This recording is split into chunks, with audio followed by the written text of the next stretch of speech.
तो हम लोगों ने देखा कि जो इलेक्ट्रोस्टैटिक फील्ड होता है, यानी जो चार्जेस के कारण से फील्ड होता है, जो चार्जेस लंबे समय से अपनी अपनी जगह पे रेस्ट में हैं, वो कंजर्वेटिव होता है। और कंजर्वेटिव होने का मतलब कि अगर हम दो पॉइंट्स लें और उनको किसी कर्व से जोड़ दें और इस पर हम E डॉट डी एल को इंटीग्रेट करें, ऐसा हर जगह पे हम एक इलेक्ट्रिक फील्ड किधर है वो देखें और डी एल किधर है वो देखें और फिर उनका डॉट प्रोडक्ट बनाएं और ऐसा पूरे A से B तक करें ये चीज़, तो ये इंडिपेंडेंट ऑफ पाथ है।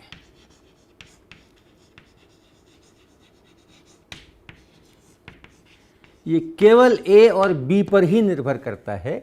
और तब हम कहते हैं कि हम एक potential function, scalar function, potential exists, तो हम ऐसा एक ज़रूर पोटेंशियल बना सकते हैं, स्केलर फील्ड बना सकते हैं, ताकि हम लिख सकें कि VB माइनस VA बराबर minus A to B E dot D l. इससे संबंधित चर्चाएं हम लोगों ने बहुत सारी की। ग्रेडियंट के रूप में इलेक्ट्रिक फील्ड को लिखते हैं हम पोटेंशियल के टर्म्स में, तो वो सब हम लोगों ने किया था पिछले लेक्चर में। आज हम फोर्स की बात करेंगे, force on a charge Q।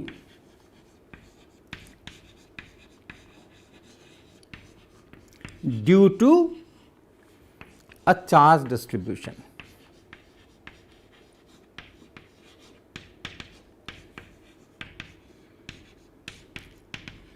तो ये कोई चार्ज डिस्ट्रीब्यूशन है, यहाँ पे कुछ चार्जेस हैं और एक कोई चार्ज Q है, इसके अंदर बाहर कहीं पर एक कोई चार्ज Q अलग से है। और इस चार्ज डिस्ट्रीब्यूशन के कारण यहाँ जो फोर्स है इस Q पर, उसकी हम लोग चर्चा करेंगे। और वो हम लोग जानते हैं कि जो फोर्स है वो हम लिखते हैं Q इंटू E, जहाँ ये E जो है ये इलेक्ट्रिक फील्ड है इस चार्ज डिस्ट्रीब्यूशन के कारण यहाँ पर, जहाँ वो चार्ज Q रखा हुआ है। और इसके साथ अगर हम इन्हीं चीज़ों को देखें और हम ये पूछें कि अगर कोई पॉइंट A है और कोई पॉइंट B है और हमने उसको किसी पाथ से ऐसा जोड़ रखा है और इस पाथ पर हम F डॉट डी एल निकालते हैं, F dot D L A to B, तो चूंकि F बराबर Q इंटू E है और Q फिक्स्ड है, इस यहाँ में Q नहीं बदल रहा है, उसी चार्ज पर लगते हुए फोर्सेस की बात कर रहे हैं, तो इसको आप कहेंगे Q A to B E dot D L. और इसका मतलब ये हुआ कि ये भी पाथ से इंडिपेंडेंट है, क्योंकि ये पाथ से इंडिपेंडेंट है, ये भी पाथ से इंडिपेंडेंट है। तो ऐसे जो फोर्सेस होते हैं उनको हम कंजर्वेटिव फोर्सेस कहते हैं। ये वो कंजर्वेटिव फील्ड की बात हम कर रहे थे, ये कंजर्वेटिव फोर्सेस हैं। और जैसे कंजर्वेटिव फील्ड हो तो हम पोटेंशियल की बात कहते हैं, पोटेंशियल एग्जिस्ट करता है, एक स्केलर फंक्शन हम बना सकते हैं। वैसे ही यहाँ पे पोटेंशियल एनर्जी बोलेंगे, पोटेंशियल एनर्जी एग्जिस्ट करती है और हम इसको उसी प्रकार से लिख सकते हैं कि जैसे यहाँ हमने VB माइनस VA किया, तो इसको हम लोग लिख सकते हैं, अगर हम minus F dot D L करें, minus F dot D L A to B, तो वो हो गया Q into minus A to B E dot D L, और ये हो गया Q इंटू VB और माइनस VA, अर्थात Q into VB minus Q into VA। और इसको आप कहें U, Q इंटू V को कहें आप U बराबर Q इंटू V, ऐसा आप कहें तो ये बना UB माइनस UA। और इसको हम लोग कहते हैं पोटेंशियल एनर्जी। किसकी ऑफ स्मॉल q एंड या विथ द चार्ज डिस्ट्रीब्यूशन।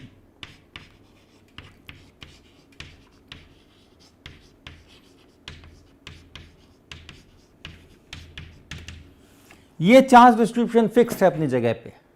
इस Q को हमने पॉइंट A से पॉइंट B पर ले गए किसी भी पाथ से, तो जो पोटेंशियल एनर्जी है इस चार्ज डिस्ट्रीब्यूशन और इस Q के बीच में, पोटेंशियल एनर्जी हमेशा पेयर्स में हम लोग कहते हैं, तो ये जो इसकी और इसकी पोटेंशियल एनर्जी है वो बदलेगी। यहाँ से अगर हम वहाँ ले गए हैं और वो ऐसे बदलेगी, इस प्रकार से बदलेगी, UB माइनस UA कहेंगे। B पे जब चार्ज पहुँच गया तो हम उसको उस समय की पोटेंशियल एनर्जी को UB कहेंगे, A पर जब है तो UA कहेंगे, और वो डिफरेंस जो है वो इससे मिलेगा और इसलिए वो इससे मिलेगा। तो ये हो गया पोटेंशियल एनर्जी, इसको पोटेंशियल एनर्जी कहेंगे। अब ये जो चार्ज डिस्ट्रीब्यूशन है उसका एक सिंपलेस्ट फॉर्म लेकर के चलते हैं। ये मेरा चार्ज डिस्ट्रीब्यूशन एक अकेला चार्ज है, सिंगल चार्ज Q1 कहीं रखा है। तो जैसे ओरिजिन के ऊपर ले लें, मान लें कि ओरिजिन पे एक चार्ज Q1 रखा है, यही मेरा चार्ज डिस्ट्रीब्यूशन है, और इसके कारण से हम एक दूसरा चार्ज Q2 है जिसका हम देखना चाहते हैं, कहीं पर ये Q2 चार्ज है, तो इस Q1 और इस Q2 की जो पोटेंशियल एनर्जी है उसको हम लिखना चाहते हैं। तो कैसे लिखेंगे? UB माइनस UA हम यहाँ से भी शुरू कर सकते हैं। अगर हमने ये पॉइंट एक यहाँ है और उसके बाद इसको हमने मान लीजिए एक दूसरा लेते हैं जो कि इससे बहुत दूर है, यहाँ कहीं पर एक पॉइंट है, ये कोई पॉइंट A है और ये कोई पॉइंट B है, और ये बहुत दूर वाला जो कॉन्फ़िगरेशन है जिसमें कि Q1 यहाँ है और Q2 यहाँ है, इसको हम कहेंगे कि इस पोटेंशियल एनर्जी को हम ज़ीरो लेंगे, क्योंकि हमने पोटेंशियल के समय भी ऐसा ही किया था, तो उसी का हम यहाँ भी पालन करेंगे और उस पोटेंशियल एनर्जी को हम ज़ीरो कहेंगे। अभी हमारा UB जो है वो ज़ीरो होगा। तो जब यहाँ है ये, तो कितनी पोटेंशियल एनर्जी है? इसकी पोटेंशियल एनर्जी ज़ीरो है, इस कॉन्फ़िगरेशन की पोटेंशियल एनर्जी ज़ीरो है। Q1 Q2 बहुत दूर है, सेपरेटेड बाय लार्ज डिस्टेंस, जिसको हम इन्फिनिटी कहते हैं, वो ज़ीरो है। और जब ये एक R डिस्टेंस पे है उस समय में क्या पोटेंशियल एनर्जी है, तो हम इसी का इस्तेमाल करेंगे। अगर हमें लिखना है, क्या लिखना है हमें? UA लिखना है, UA माइनस UB हम ज़ीरो ले रहे हैं, UA is equal to UA minus UB, और UA माइनस UB अगर लिख रहे हैं तो QVA minus QVB, QVA minus QVB, और QVB हमारा ज़ीरो है, जब जो लास्ट डिस्टेंस पे पोटेंशियल है उसको हम ज़ीरो मानते हैं, तो इसलिए ये Q इंटू VA है। ये V क्या है? ये V क्या है? ये इस कॉन्फ़िगरेशन के कारण, इस चार्ज डिस्ट्रीब्यूशन के कारण इस जगह का पोटेंशियल है ये, और हम ऑलरेडी निकाल चुके हैं कि इसके कारण यहाँ जो पोटेंशियल है वो हम लिख चुके हैं उस ज़ीरो को लेते हुए, और वो है ये Q1 हमने इसको लिखा है और इसको हमने Q2 लिखा है, तो ये Q2 है, ये Q2 है, ये Q2 है, और जो VA है वो इसके कारण से Q1 डिवाइडेड बाई, तो ये Q2 और फिर Q1 divided by 4 pi epsilon not R, Q1 Q2 divided by 4 pi epsilon not R, UA बराबर, या U बराबर, अब A को हम छोड़ देते हैं, U बराबर R डिस्टेंस पे अगर Q1 Q2 हो, Q1 और Q2 के बीच की दूरी अगर R हो, तो इस पेयर की जो पोटेंशियल एनर्जी है, Q1 Q2 के इस युग्म की जो पोटेंशियल एनर्जी है वो Q1 Q2 by 4 pi epsilon not R इतनी है। जबकि हमने चूज़ किया है कि जब दोनों इन्फिनिट सेपरेशन पर हों तो उसकी पोटेंशियल एनर्जी को हम ज़ीरो बोलेंगे। अब इसको आप एक चार्ज डिस्ट्रीब्यूशन मान करके आगे बढ़ें।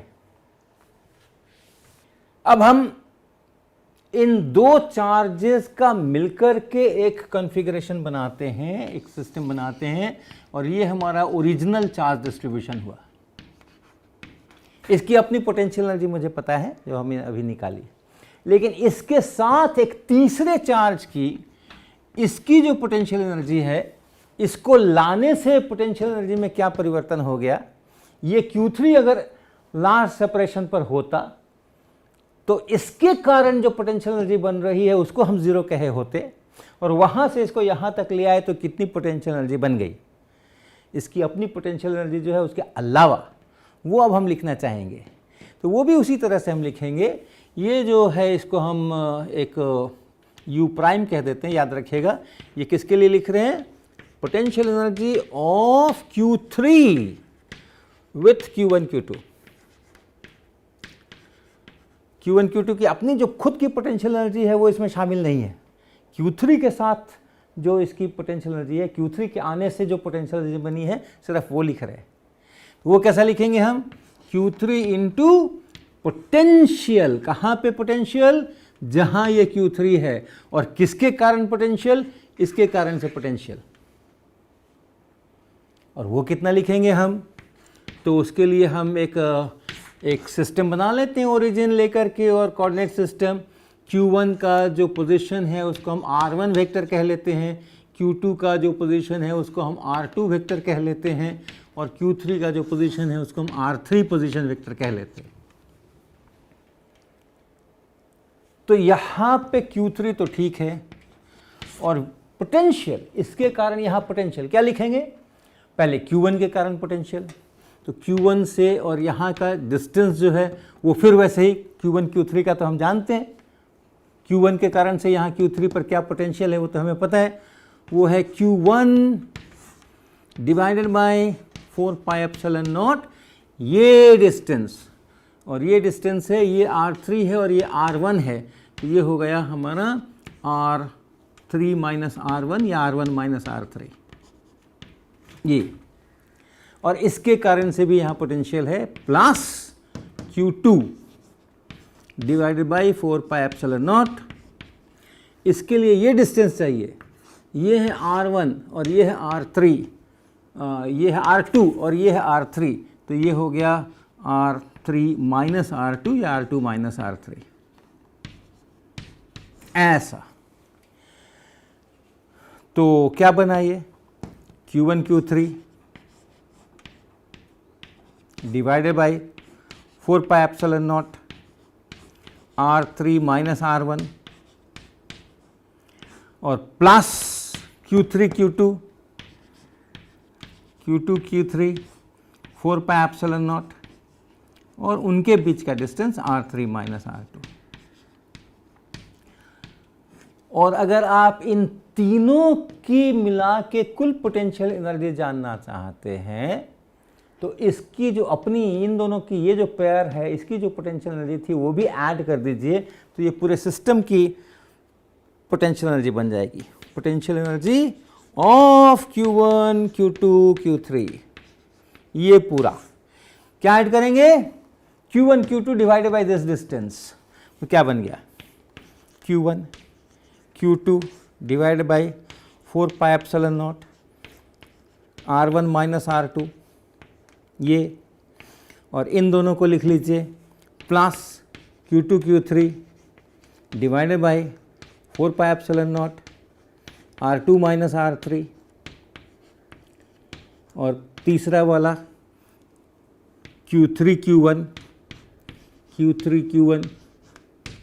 ऐसा, Q3 Q1 ये वाला 4 पाई एप्सिलॉन नॉट नीचे और R1 R2 ऐसा। देखिए तीन पेयर बने हैं और इन तीनों पेयर का अपना अपना टर्म आया है। Q1 Q2 का पेयर बना, उसका टर्म आ गया। Q2 से Q3 का पेयर बना, उसका टर्म आ गया। Q3 से Q1 का पेयर बना, उसका टर्म आ गया। अब इसको आप एक जनरल फार्मूला में लिखने की कोशिश कीजिए। अगर ये तीन पार्टिकल नहीं हो करके n पार्टिकल होते, Q1 Q2 Q3 Q4 Qn, और डिस्टेंसेज हम वैसे ही लिखेंगे, सबके पोजीशन वेक्टर ऐसे ही डिफाइन करेंगे, R1 vector, R2 vector, R3 vector, R4 vector, R5 vector ऐसे। और डिस्टेंस के लिए बस जिन दो के बीच का डिस्टेंस चाहिए वहाँ के पोजीशन वेक्टर्स को घटा लीजिए, मैग्नीट्यूड ले लीजिए। तो क्या बना? अब हमारे पास Q1 से और Q2 Q3 करते हुए Qn ये सिस्टम है, ये इतने सारे चार्जेस हैं अलग अलग जगह पे, और इस पूरे का पोटेंशियल एनर्जी लिख रहा हूँ। यानी इनिशियली सब एक दूसरे से दूर दूर थे, किसी पेयर की पोटेंशियल एनर्जी जीरो से अलग नहीं थी, और फिर हमने उन सब को उठा करके ला करके और ऐसा रख दिया कहीं पे, बांट दिया। अब पोटेंशियल एनर्जी कितनी हो गई? तो ऐसा ही लिखेंगे हम, और क्या करेंगे, QI और QJ, ith पार्टिकल और jth पार्टिकल, इसका हम पेयर का लिख लें पहले, 4 pi epsilon not mod of RI minus RJ। ये इस पेयर की पोटेंशियल एनर्जी हुई। इसका इसमें जो ith चार्ज है और jth चार्ज है, जो RI पोजीशन वेक्टर और RJ पोजीशन वेक्टर यहाँ पर रखे हुए हैं, उस पेयर की पोटेंशियल एनर्जी ऐसी हुई। और हमें सारे पेयर्स लिखने हैं, तो I कहाँ से कहाँ तक और J कहाँ से कहाँ तक। तो ये I हो गया 1 से n तक, J हो गया 1 से n तक। इसमें हमें सभी पेयर्स लेने हैं, सभी चार्जेस लेने हैं, तो I बराबर हमने सब 1 2 3 4 n कर दिया, J बराबर 1 2 3 4 n कर दिया। लेकिन हमने हर पेयर को 2 बार काउंट कर लिया। एक तो ये समस्या हो गई, और अपने साथ नहीं करना है, ये भी ध्यान रखना है। अपने साथ पेयरिंग नहीं है, Q1 की Q1 के साथ में हम पोटेंशियल एनर्जी नहीं लिखने जा रहे हैं, 2 अलग अलग चार्जेस चाहिए। तो ये जब हम J को 1 से n इंडिपेंडेंटली अगर वैरी कर दें, I को 1 से n इंडिपेंडेंटली अगर वैरी कर दें, तो फिर हम समस्या में फंस जाएंगे। I बराबर 1, J बराबर 1, तो Q1 से Q1 फिर यहाँ पर 0 0 बनने वाला है। तो इसको हमें थोड़ा मॉडिफाई करना पड़ेगा। एक पहला कि I should not be equal to J। जब J का वैल्यूज रखा तो I के वैल्यूज रखते समय ध्यान रखना है कि जो J का जो वैल्यू है वही वैल्यू I का नहीं होना चाहिए। तो इसके साथ में एक ये रिस्ट्रिक्शन चाहिए।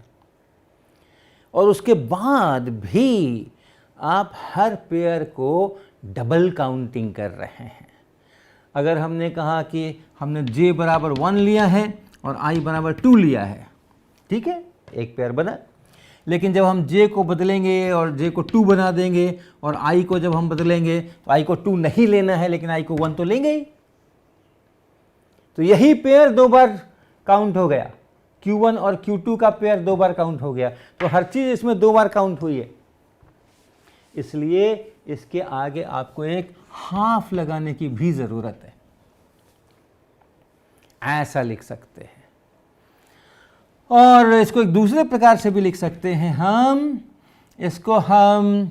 इसको अगर देखें इतने को, अच्छा इसको ऐसे लिख लीजिए, इसको आप ऐसा लिख लीजिए, ये J पर सबमेशन है। इस समय में केवल J वैरी कर रहा है, I तो वैरी नहीं कर रहा है, J वैरी कर रहा है। इस QI को आप यहाँ से निकाल करके यहाँ ले सकते हैं, जिसको हम लोग कॉमन लेना कहते हैं। इतना प्लस इतना प्लस इतना प्लस इतना, QI हर बार आएगा, ये J बदलेगा, ये J 1 2 3 4 n होगा, तो ये J बदलता रहेगा, लेकिन हर बार QI QI QI QI आएगा इस पूरे समेशन में। उसको आप कॉमन बाहर निकाल सकते हैं। आप इसको लिख सकते हैं half I from 1 to n, QI यहाँ लिख दें, और तब summation over J going from 1 to n। Of course I is not equal to J रहेगा ही रहेगा, और फिर बचा यहाँ पे QJ divided by 4 pi epsilon not RI minus RJ।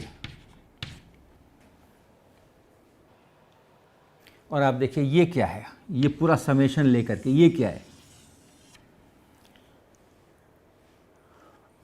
RI वाले स्थान पर, इस जगह पे, इस RI वाले स्थान पे ये I बार है, और J इसमें I नहीं कहीं पर भी।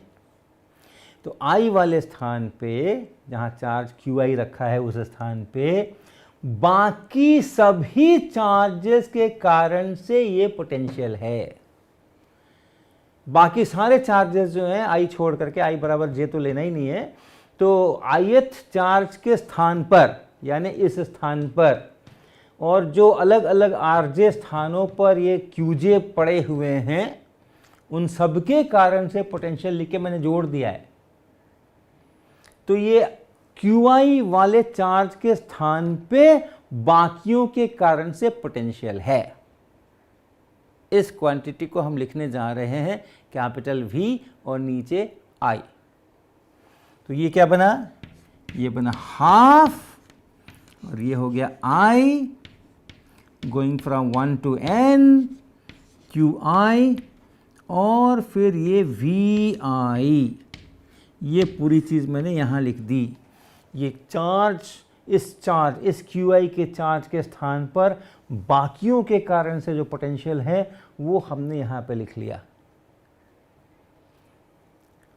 तो ये बाकियों के कारण से और जो चार्ज है तो हाफ बना रहेगा क्योंकि अभी भी डबल काउंटिंग है।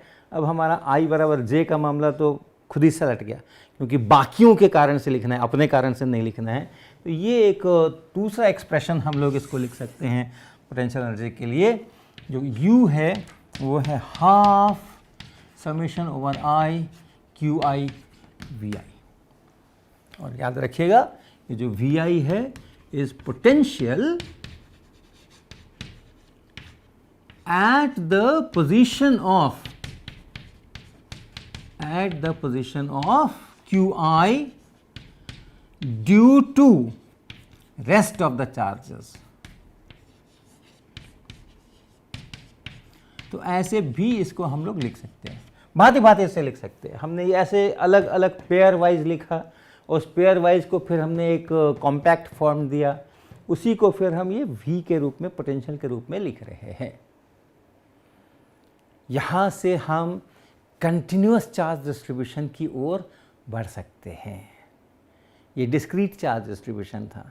अगर जैसे हम surface charge density, volume charge density की बातें करते हैं, लीनियर चार्ज डेंसिटी की बातें करते हैं, अलग अलग डिस्क्रीट चार्जेस नहीं लेके कंटिन्यूअस चार्ज डिस्ट्रीब्यूशन, तो उसके लिए हम पोटेंशियल एनर्जी कैसे लिखेंगे?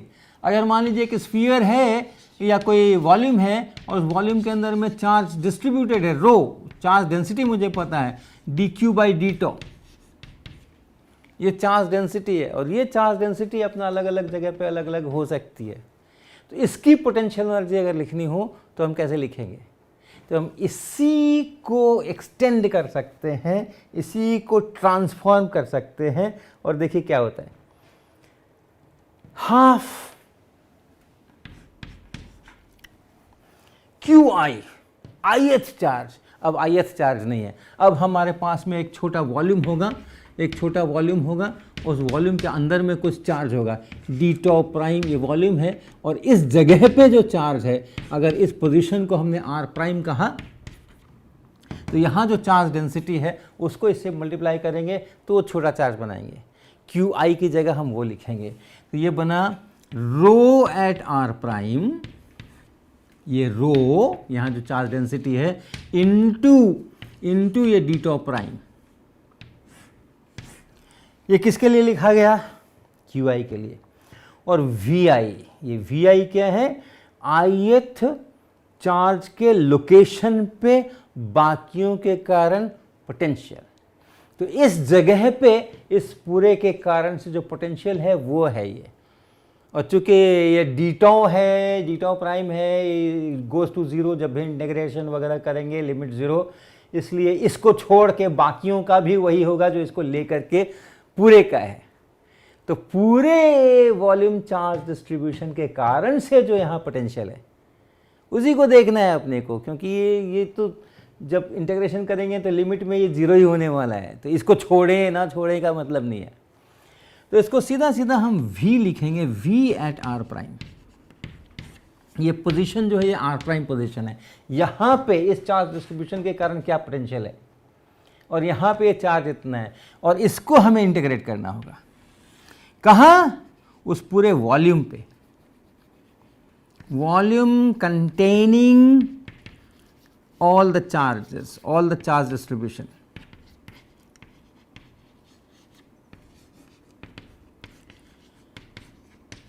तो कंटिन्यूअस चार्ज डिस्ट्रीब्यूशन है तो हम इसका उपयोग कर सकते हैं U बराबर potential energy of this charge distribution. Discrete है तो हम इसका उपयोग कर सकते हैं, यहाँ हम इसका उपयोग कर सकते हैं। यहाँ से आगे अगले लेक्चर में।